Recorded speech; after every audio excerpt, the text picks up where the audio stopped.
Hey, Zane Griggs here. So all this, you've heard me talking about this, it's balancing the bacteria, the FB ratio, and how it affects our weight and fat storage. But it's not all just about weight control, okay? It has actually a lot to do with, it has a huge effect on our immune system and inflammation in our bodies. So you've probably heard people talk about leaky gut. If you pay attention to any kind of progressive health authorities, or they're going to talk to you about leaky gut leading to inflammation and disease all over the body. And so not everybody realizes what leaky gut means. It just sounds gross, but it's kind of vague in that most people don't break it down for you. So leaky gut, basically, when you have an inflamed we have inflammation going on in your digestive system from the food that we eat. Okay, so we know it comes from primarily, the biggest inflammatories are sugar and gluten. Okay, so excessive amounts of starchy food, but the primary ones are sugar and gluten. So when they inflame the gut and they throw off the bacteria, so the bacteria is out of balance. We have those bacteria that like the sugar and gluten.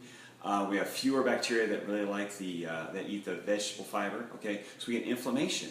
Well, the lining that protects our gut, that keeps certain compounds within the gut, is only about 1 cell thick. Okay, that's pretty thin. Okay, 1 cell thick. So when that becomes inflamed, it becomes permeable, which means there's gaps, there's holes, there's places where things can get through. So there's certain compounds that get through there, and some of them you probably haven't heard of, like lipopolysaccharide. You probably haven't heard of that. It's a combination of sugar and fat. But the one that but basically, it creates what's called cytokines, get into the rest of our body and create more inflammation. Now, cytokines may seem unfamiliar to you. There's several kinds of cytokines.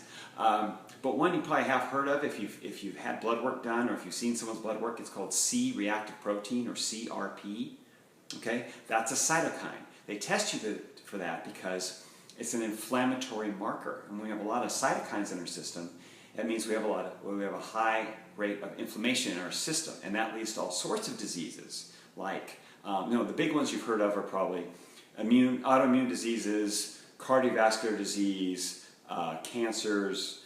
So there's all kinds of diseases we've heard of that come from inflammation. But I mean, even obesity is considered an inflammatory disease. Diabetes, mental anxiety, ADHD. So all these things that we tend to treat with certain pharmaceuticals, because they're really a result of inflammation, which starts in the gut. Everything starts in the gut, inflammation in the gut, and these cytokines and other inflammatory compounds bounce around our systems and hitting certain areas of weakness, basically lowering our immune system and creating inflammation, which leads to disease, inflamed cells leading to these diseases. And as I said, it's not just the big ones, but it's all of these things that we deal with, like, again, mental stress.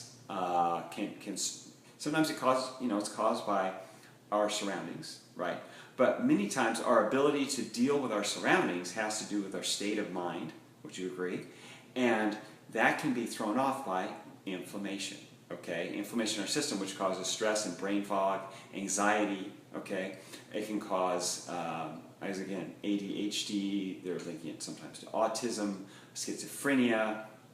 Not to mention, like the ones I said earlier, cardiovascular disease, cancers, autoimmune disorders, all leading to a breakdown of our immune system, cytokines causing our bodies to attack itself. All right. So again, it all starts in the gut.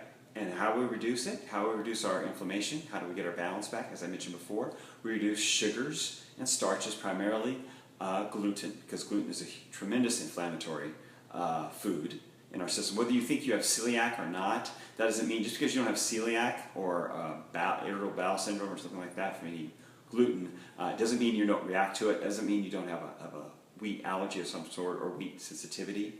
The fact is, we all have some sort of sensitivity to us. It hasn't been diagnosed. You haven't linked the symptoms you're dealing with or what's going on in your body with the gluten yet. And I say yet because it's there. And we eat more veggies.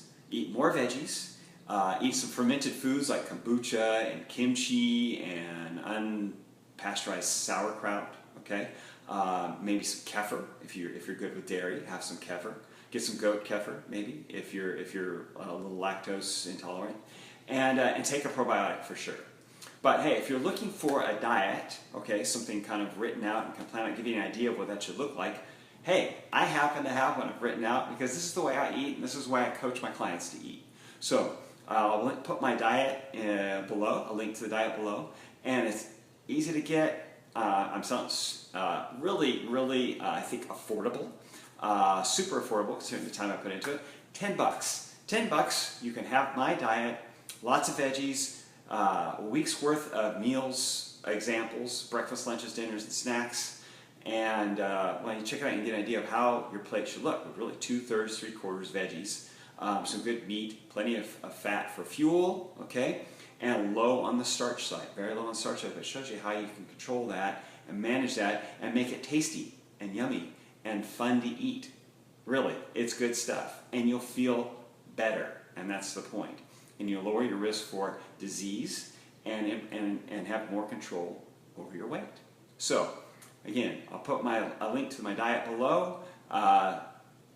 And if you have any questions, please post them below. I know there's a lot of questions about this. It's kind of one of those topics that we're hearing more about, but it's not super explained, and the mainstream media and mainstream health authorities haven't really embraced yet. They're getting there, but they haven't embraced it yet.